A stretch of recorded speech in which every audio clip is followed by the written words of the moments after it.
Hey, we are back with part two of the Fantasy NBA. Today, it is Rick Kamla. It is Hall of Famer Steve Alexander. Pardon the interruption. It's a great show, but I literally mean it right there. I was getting nauseous, felt like I was going to throw up, and I needed a quick Cane's chicken finger, Doc, and that just calmed everything down. Little That work it all out for you. Just one Cane's chicken finger. When we're done here, I'll have several more, but I need to get one. What is a cane? What's Cane's? What's Cane's? So you know Zaxby's and you know Chick-fil-A, right? And like it's a chain like that, and they have phenomenal chicken fingers, phenomenal. So I love them. But guys, if you're watching live on YouTube or after the fact on YouTube, there is a link to part one of this sojourn of a show, part one, part two, in the description. Okay, a link to part one is in the description. And if you're watching on the podcast feed, no worries at all. One will marry with two, and it'll be one whole show. So, Doc, let's get back in. We left off with the Memphis Grizzlies. Their out-season outlook, okay? Off-season outlook. Santi Aldama is a restricted free agent. Marvin Bagley III, I didn't even know he was in the league. Luke Kennard, Lamar Stevens, Yuki Kawamura, he's restricted. Cam Spencer, who I like, is restricted. And the other guys are unrestricted. So, there's going to be some movement there. Bagley third probably ain't coming back. Luke Kennard probably isn't coming back. They have the 16th pick in the draft. So that's kind of not sexy for free agency. So let's get into Ja Morant a little bit, Doc. I wrote down 7 teams who could be possibly theoretically in on Ja Morant. So maybe write these down. And you tell me like where you'd be geeked about Ja or if you'd be geeked about Ja anywhere. Brooklyn, Washington, Utah, Portland, all kinds of talk about trading Anthony Simons, right? So there could be an opening there. Phoenix, they don't have a point guard. Sacramento, there's all the reporting that they want to go out and get a big-time point guard. I mean, you've got so much. Anyway, I wrote down Sac because of that report. And then New Orleans. I mean, who the hell knows what New Orleans is going to do? And yes, you have DeJounte Murray, you have CJ McCollum. Are we sure these guys are going to be on the team this year? So I wrote them down just because we don't know what the hell's going on with the team. So of the 7 teams I just gave you, where would you want to see Ja? Well, Washington would be interesting given the Gilbert Arenas gun history in Washington. Man, add Ja to that mix, and the fact they used to be called the Bullets, but they're not called the Bullets anymore, which is kind of annoying. I actually Phoenix. Phoenix looks to me like the best place he could go. They need a point guard. Ja is just that. I would hate to see him go to Utah and mess up Collier and the other kid that is there. Keontae George. Brooklyn might be a good place for Ja to go, like you said in part one of this illustrious show. It would give Brooklyn fans something to talk about because what a boring mess Brooklyn is right now. So I like Brooklyn. I'd love to see him in Phoenix. I think Phoenix makes the most sense to me out of all those. If I'm Brooklyn, I'm trading for Ja Morant, and I'm going and I'm getting Jonathan Kuminga, and I'm sexing up my team. Because at that point, you have Ja Morant, you have Cam Thomas, you have Jonathan Kuminga, you have Cam Johnson, and you have Nick Claxton. And now you're a play-in tournament team in the Eastern Conference. The job is to win a championship, but they're so far away from that right now. I think that if I were a Nets fan, you told me we got Ja Morant and Kuminga, we're trying to go to the play-in tournament, maybe beyond. I'd be excited about that. All right, so just wanted to get a little Ja conversation here at the beginning of our summer, going back to the trade of Desmond Bane and maybe more trades to come from Memphis. Players to watch, Doc. I'll start us off here. Ja Morant and Jaren Jackson Jr. Will they be traded? Will they still be on the team? I think Jaren Jackson Jr. is going to have pretty incredible statistics if he stays on this team and they don't add, another 21-5-5 guy like Desmond Bane. Scottie Pippen Jr. just shot up on the sleeper board. Edey just shot up on the sleeper board. So who are you watching heading into next year for Memphis? I think Jalen Wells is kind of creeps up on the sleeper board as well. I'm most excited about Scottie Pippen. Let's free Pippen and let him play. I feel like every time he got an opportunity last year, this past season, he was awesome. And I think that there's still a lot left to unpack with him. Like, we don't know how good he can be.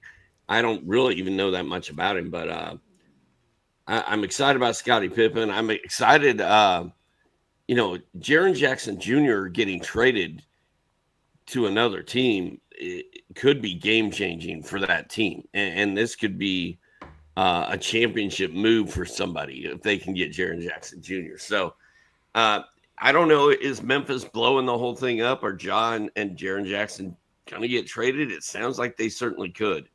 But Jalen Wells, I think, is a sleeper for next year. I think Scottie Pippen is. Zach Edey should be better, like we talked about his minutes in the previous episode. And, he's got to get up to about 27, 28 minutes a game, and then his numbers are going to pop. So there's are things to be excited about in Memphis, but there's also just a boatload of question marks. It's going to be a great offseason, one of the best offseasons in league history, according to Shams Charania and many others, in terms of activity and movement and trades. We just got one. I didn't think Memphis was going to take a wrecking ball to their team and trade Desmond Bane for basically draft picks. I didn't see that coming. There's going to be all kinds of surprises to come. Let's talk about the Detroit Pistons, Doc. Detroit basketball. Who is the MVP for Detroit basketball this year? Okay. Let me get to that screen. It's your boy. It's your boy, Cade Cunningham. Definitely your guy. I was not on the Cade bandwagon. I have never been, but I'm getting there now. Like, I think I'll be kind of mad if I don't have some Cade on my team next year. 70 games, 35 minutes a game. Both of those things right there. The fact he made it through the season in one piece and played that many minutes tells me that I think he's good to go. 26 points, 6 boards, 9 dimes, a steal, a block, some threes. And turnovers are high, man. 4.4 turnovers. But guess what? Rick don't care about turnovers. Could not care less, could you? Talk about Cade. I'm sure that's your MVP. I would hope anyway. Not even a little bit do I care about turnovers. Not even a little little bit. 4.4 is kind of high, but that was his first year of being like the mega guy. And that number will drop to me. I love the PRA, 26, 6, and 9, one of the best in the league. 1 block, 1 steal, 2 threes. He wasn't quite at 1.11, but it was like 1.2.8 kind of thing, but it basically rounds to about a 1.1. In the defensive stats, 2 threes per game. The percentages were good, 47, 35, 84. Not that I care, but for your content out there, some of you do care. A lot of you do care. And I'll beat you in championships with my method. At least that's the theory. And that's why we play these fantasy games. Doc, I have a question for you. Is Cade Cunningham a first-round pick next season in 12-team leagues? Maybe. Are you looking at him as a first-round pick? Maybe, but I don't think so. I mean, if you wanted to take him at the end of round 1 and then you get an early pick in round 2, I could see that working out. You know what? Looking at my top 50 rankings, Rick, I've got Cade at 9. I'm just surprised myself, right? You know how? See? You know how you let yourself down with the medical emergency during the last show? I just surprised myself. I had no idea that I had Cade at 9. And that's a living, breathing document. It's not set in stone. It's not set in stone, but I mean, yeah, that tells us. Here's the thing, Rick. Would you rather have Cade or Giannis? Have you read the rundown? Dude, because I hit Doc with a lot of questions. We like to keep it live and fresh. I literally have the next question. Cade or Anthony Davis, Cade or Giannis? No, So let's get into it. No, you don't. I don't have that information. That's crazy. But that's literally the next question is because and the reason I put it, I know you're not on Anthony Davis. I know you're not a big Giannis guy. You say you never draft Giannis. So I wanted to pose it. Yeah. I don't really like that word, but people use it. Position. Do you use pose it? I don't, POSIT. I can't even believe I use that. Do you position? I forget what the hell I'm having a day, dude. Rick, so Giannis or Cade? Let's start with my question. I've got Giannis at 10 and Cade at 9. And I don't draft Giannis. So I would take Cade. I've got Anthony Davis at 7. I've got Cade at 9, but I'm not really an Anthony Davis guy. At the moment of truth, you may go Cade over Davis, is what you're saying. Or I may be of the belief that Davis is in Dallas and he's got a lot to prove this year, and he's got to shut the haters up and prove that he was worthy of a Luka trade. So I do kind of think AD could have a big day, but I think that's the point is at the end of round 1, when you're looking at Giannis and Anthony Davis, you're also looking at Cade Cunningham. That's exactly the point. I would take Davis and Giannis above Cade because of the position scarcity relative to their stat sets. And I know Giannis isn't a big fantasy gold guy. He's the second best PRA guy in the league behind Jokic. And obviously good defensive stats. I don't care about free throw percentage. It doesn't even matter to me at all. And I'm going to have so many three ballers going that I'm okay with Giannis. He'd be the only guy on my team not hitting three balls, but I can still win threes with you. So I would take Giannis and I would take Davis over Cade. But to answer my question, I do view Cade as a first-round pick. I have him at 12 right now, Doc, in my top 50. And like Doc, it's a living, breathing document. We haven't even had free agency or the draft, right? There will be changes in our rankings based on movement. Heck, the Desmond Bain thing creates ranking changes. And there will be many, many others. But we just wanted to get a little something on the books to help our conversation here. We both have Cade Cunningham as a first-round pick, back half, but a first-round pick. All right, players who surprised you for the Pistons last year, Doc, are? Malik Beasley, man. He got drafted or he got picked up off waivers by fantasy owners simply looking for some three-pointers, right?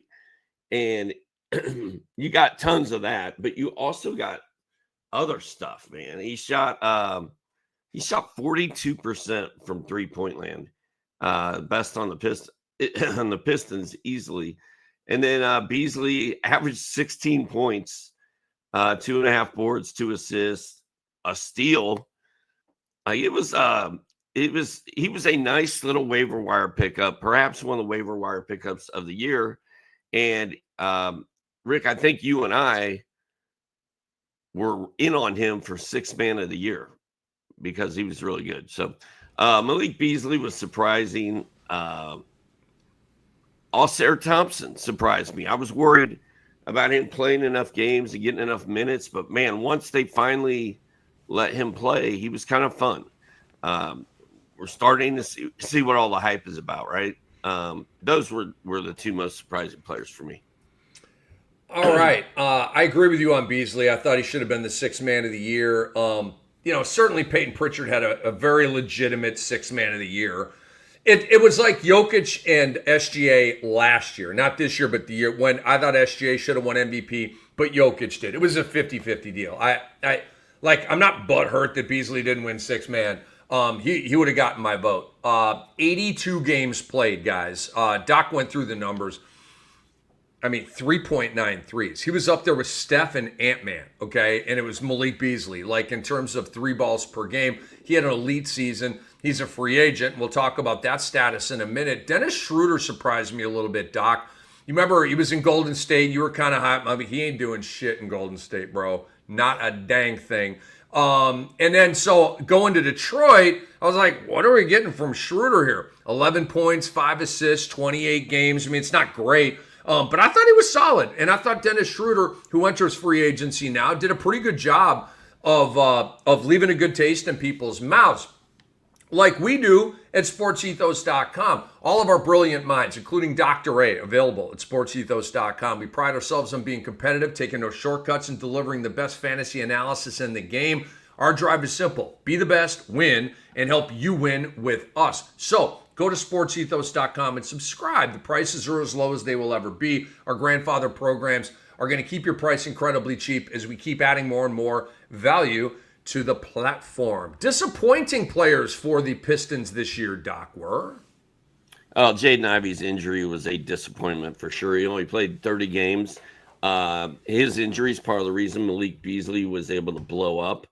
My guy Tobias Harris, I'm not sure if I was surprised or disappointed or happy with what he did, but if you love 14 points and 6 boards, that's your boy right there. I'm just not a Tobias Harris guy. The fact he played pretty well, though, for a Pistons team that was very surprising, really one of the most surprising teams in the East, if not the whole league. They went from almost no wins the previous year to having a bunch of wins and getting into the tournament. Like, way to go, Detroit. That was pretty cool. Marcus Sasser, disappointing. I like him, and it's just not going to happen as long as he's in Detroit, I don't think. No, it's not. Doc, I was disappointed with, remember, I carried two guys. I carried two, Trace Jackson Davis and Marcus Sasser, all year in 30 deep last year. And of course, waiting on, TJD was like heartbreaking. I was waiting on an injury for Sasser. He was a super, super late pick. And injuries came, and Jaden Ivey went down, and nothing from Marcus Sasser. So I always think of Mackie Sasser, the old catcher, whenever Marcus Sasser's name comes up. Disappointing players for me. Mackie Sasser, right? Remember? Yeah. He was with the Mets, I believe. I think he was the backup to Gary Carter when they won in '86. Andre's probably all over that. Although it's baseball. Andre not there. Anyway, Tim Hardaway Jr. disappointed me, Doc. 11 points a game, 2.2 threes. He's had years with 17 points a game, 19 points a game. 11 points and 2.2 threes. That's a streamer. That's the waiver wire. Malik Beasley got him. Osar Thompson, you had him in the surprises. I have him in the disappointments. Mm-hmm. Doc, 22 and a half minutes a game for the season. Right? I know the playing time went up, and he's probably going to be a 30-minute guy next year. But that was, of course, he has the goodies. Sasser was traded to the New York Mets with pitcher Tim Drummond for former Mets prospect Randy Milligan. I remember him. The Mets, he was used as a backup to Gary Carter for 2 seasons in the 1990 season. So he wasn't on the 86 team, but he was the backup to Gary Carter. I love me some Gary Carter. Remember the perm that Gary Carter had? Yeah, my brother's name is Gary. So Gary Carter was a big player for us growing up. I don't know why that matters, but because we're young and dumb, and a first name thing is all it takes sometimes, right? There's also a dude on the Cleveland Indians named Gary Alexander, and we get his baseball card, and we're like, "Look, bro, you got your own card." It was always exciting. And wasn't there a Steven Alexander that was a tight end for the Chiefs back in the day or something? Yeah, I thought you were talking about. There was a Steven Alexander in the NFL. Yeah, Denver, I think. Yeah. But so there you go. Mackie Sasser, not Marcus Sasser. By the way, love me some Gary Carter. May he rest in peace. But the 22 and a half minutes for us are very disappointing for me. All right, so let's move on to the offseason outlook here. Malik Beasley, free agent. Tim Hardaway, free agent. Dennis Schroeder, free agent. Paul Reed, B-ball Paul Reed is a free agent. Lindy Waters and Danish Jenkins, literally no idea who that guy is, are on 2-way contracts. The quiet, and they have no first round pick. I think it's going to be a pretty quiet offseason for Detroit, Doc. I think they're going to get Ivy healthy and just continue the organic OKC, what we want Houston to do, build, right? Just, you don't need to change a thing, man. You're day trois. Just grow this thing. But do you think Malik Beasley will be back, Doc? And do you have a dollar amount in your brain? Oh, I don't do dollar amounts, man. I'm a fantasy guy. I don't know if Beasley's going to be back or not, man. It's so hard to tell with these free agents. I think Detroit would like to bring him back. I think it was a big part of what they did in a very successful year. I think they'd like to bring him back. I don't know if they'll be able to. Is that an answer? Does that count? Yes. And so I agree with you. We don't know. What if somebody comes to Malik Beasley with 3 years and $45 million?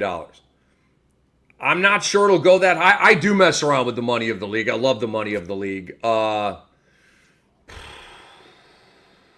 Malik Beasley is going to get around, Doc, 3 years and 24 mil, 3 years 30 mil, 3 years 33 mil. He's going to be in the $8 to $11 million a year range.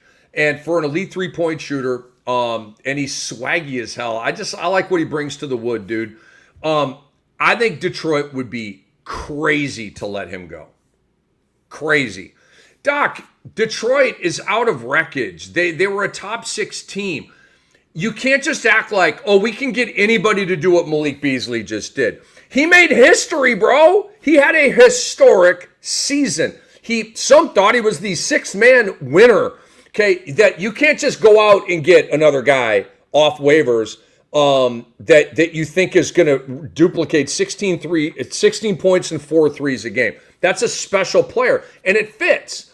And you were able to mask his defensive deficiencies. Guess what? Jaden Ivey's going to come back and take a starting spot. And guess what? That means Malik Beasley's going to be coming off the bench again, where he's happy, where he's comfortable, and not bickering and complaining like Tyler Hero or Malik Monk. I think Detroit would be idiotic to let Malik Beasley go unless the money is crazy out of control. But if I'm Detroit, I'm going to $45 million over 3 years to bring Malik Beasley back because I want to keep building this thing. All right, Doc, players to watch. I've got one, Jaden Ivey. You already talked about him a little bit. January 1st, he had, right around that time, he had surgery to repair a broken fibula in his left leg. So that's January. Will he be ready for the start of the season? I think, Doc, is a legitimate question. As we sit here in June, I'm sure he's rehabbing like a you know what right now. Banshee. Like a banshee. And the season starts in basically 4 months.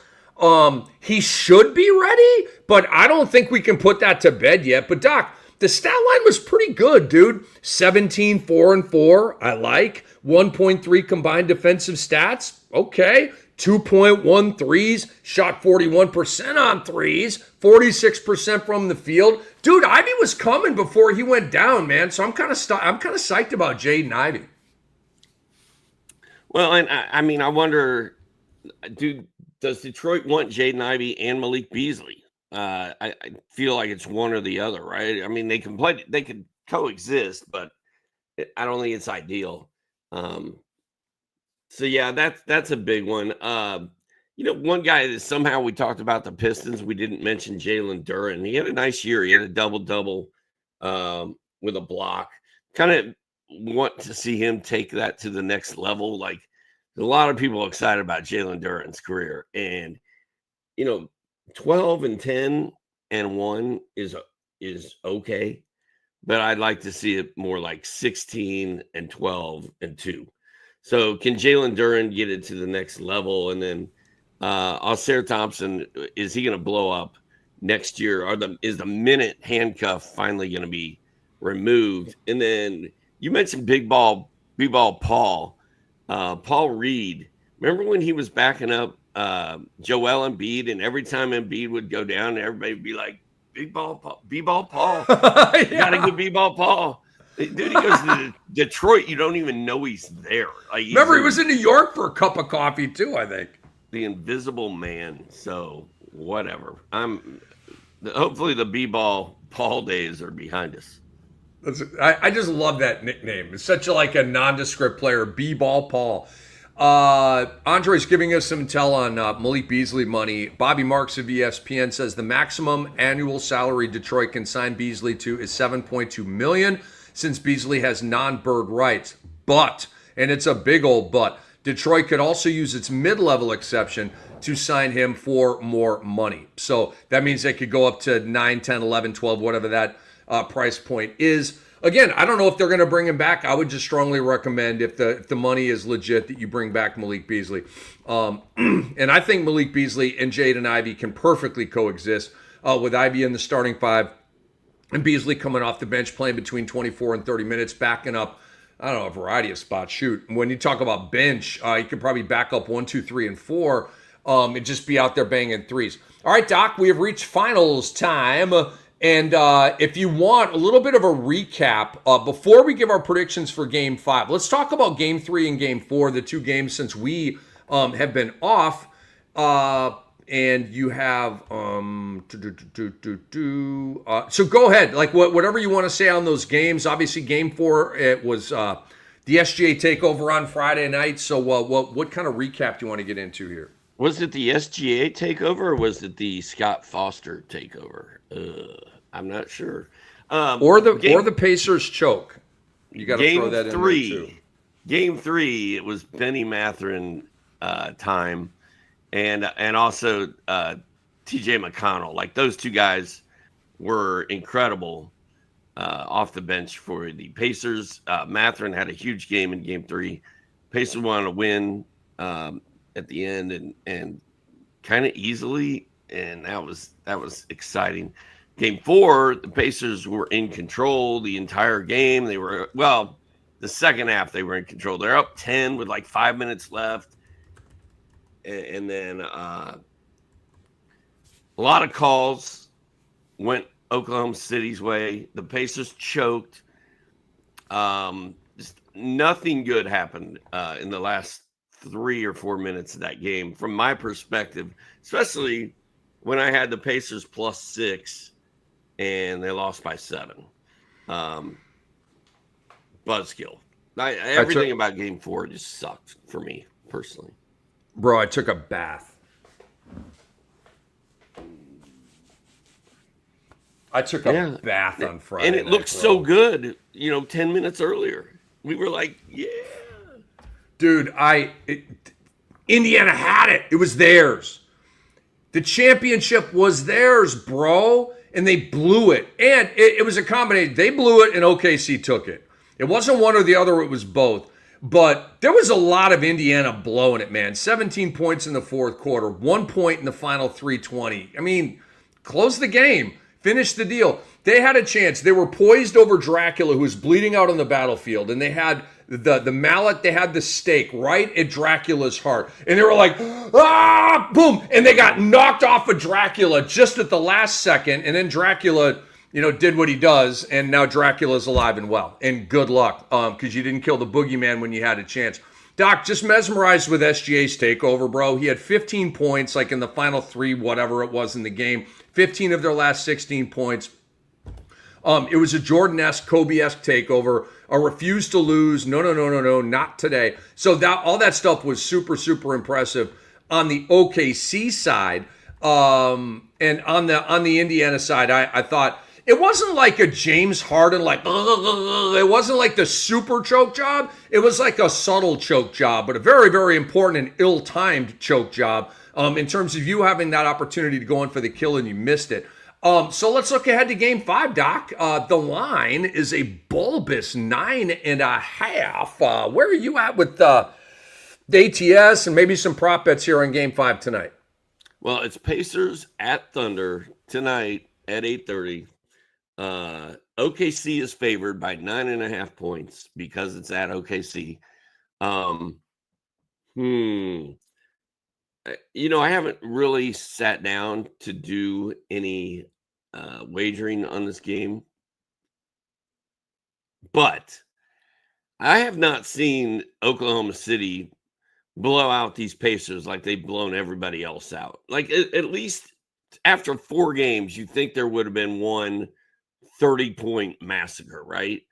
I think Oklahoma City is nervous. I think Coach Rick Carlisle for the Pacers has his team prepared, is well prepared for the Thunder as you can possibly be, because they don't match up with anybody. Nobody matches up well with the Thunder, but the Pacers have at least held them in check.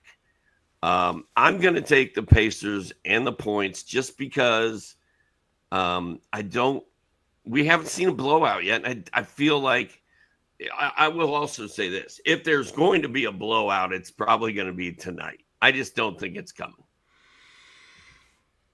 Indiana's almost impossible to blow out. Game 2, Doc, any other team in the NBA that's a 30-point win for OKC. But Indiana kept coming. Remember, Halliburton didn't give up. He had that nice little spurty fourth quarter. Mathurin was making buckets, setting the stage for Game 3. And again, cost me money. Dude, these finals are not going well for your boy. My account, I started with 200. I was way up over 500. Now I'm at 230. Yeah.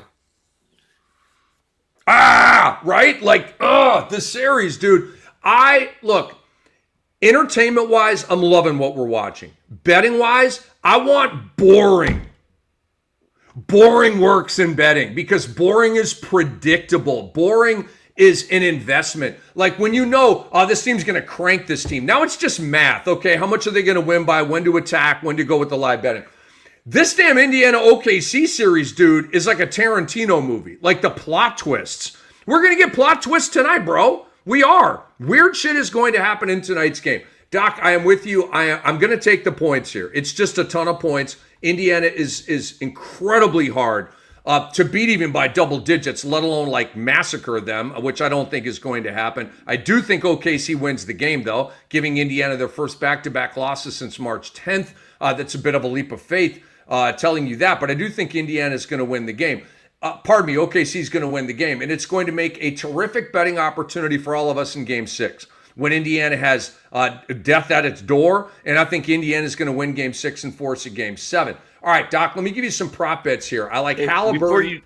Before you do that real quick, remember I told everybody to bet the exact wins before the series started? I had Indiana winning 4-3 at plus 1,100, and I had Oklahoma winning 4-2 plus 375, and both of those are still fully in place. I'm kind of excited about that. Like even as each game happens, I'm still like those are the two that I really care about. So, what props you got? What props? I hope you hit the bigger one, whatever the bigger payout is. That would be the Pacers in 7. You may get that.